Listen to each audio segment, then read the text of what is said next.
Today, I'm going to be showing you how to create some huge sounding prog chord progressions. So let's get straight into it. There's 3 techniques today. The first technique is the common tone modulation. With every chord in this chord progression, we're going to be changing key, but there's going to be one similarity running throughout the entire chord progression, and that's the one tone at the top of each chord. I chose a note to go at the top of the first chord, which was the 7th fret of the B string, and that note is going to be the top note in every single chord in the chord progression. Apart from that, there's no sort of theory. It was pure experimentation. I just chose chords that sounded quite good to me. They're not related in any way in terms of key. Maybe some of them are by accident, but it was literally purely through experimentation I came up with this chord progression. So I started off with an E minor 9, and then I moved on to a B major, and look how I accommodated to make that 7th fret of the B string the highest note in my B major chord, okay? Then I played an E flat minor 7, and again accommodating to make sure that 7th fret is the highest note. Then a D major 7,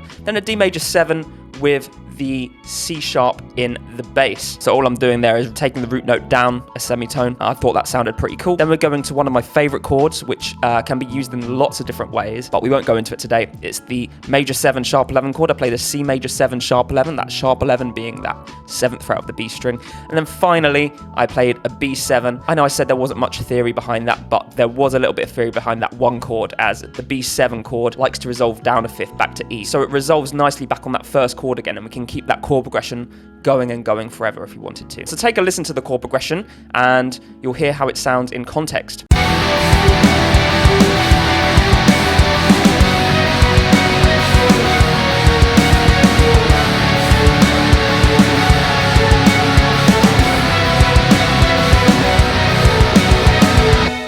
The next technique we're going to use to create some huge sounding chord progressions is the chromatic mediant. This is very, very, very common in prog. You hear it all the time. It gives your music a kind of epic film score kind of vibe. Really, really useful for those kinds of sounds. So let's break down the term chromatic mediant. Chromatic means not in the key. Mediant means third.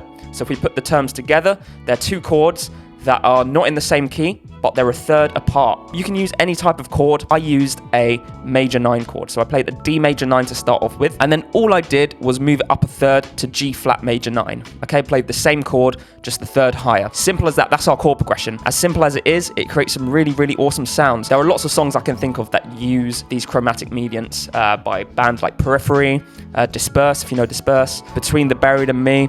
All these kinds of proggy kind of bands like to use the chromatic mediant a lot. Now, what I did over this chord progression was arpeggiate the chords with a cool little tapping lick. So why don't you take a listen to how chromatic mediants sound in a prog chord progression.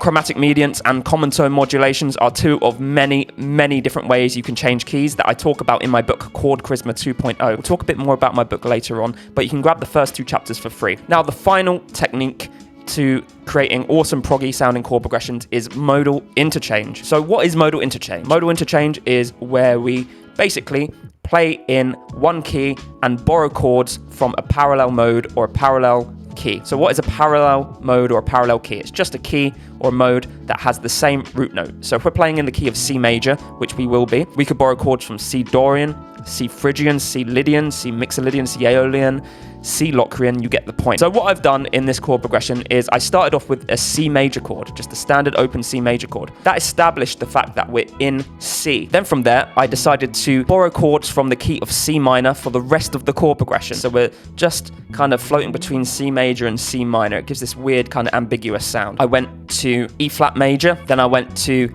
F minor, then I went to A flat major, then B flat 7. They're all in the key of C minor. After that B flat 7, I resolve back on C major. So it's like we're playing a C minor chord progression, but resolving to C major. You could see it that way. It's a very, very interesting technique that, again, you hear a lot in progressive metal, progressive rock. So you should definitely start using it if you want to create some awesome sounding chord progressions. The second time round, I played a little bit of a lick, solo, whatever you want to call it. And all I was doing is just playing the corresponding scale that the chords were borrowed from. So over the C major, I was playing the C major scale. And then over all the other chords that are borrowed from the key of C minor, I just played the C minor scale. Simple as that. So why don't you take a listen to this chord progression and hear how it sounds.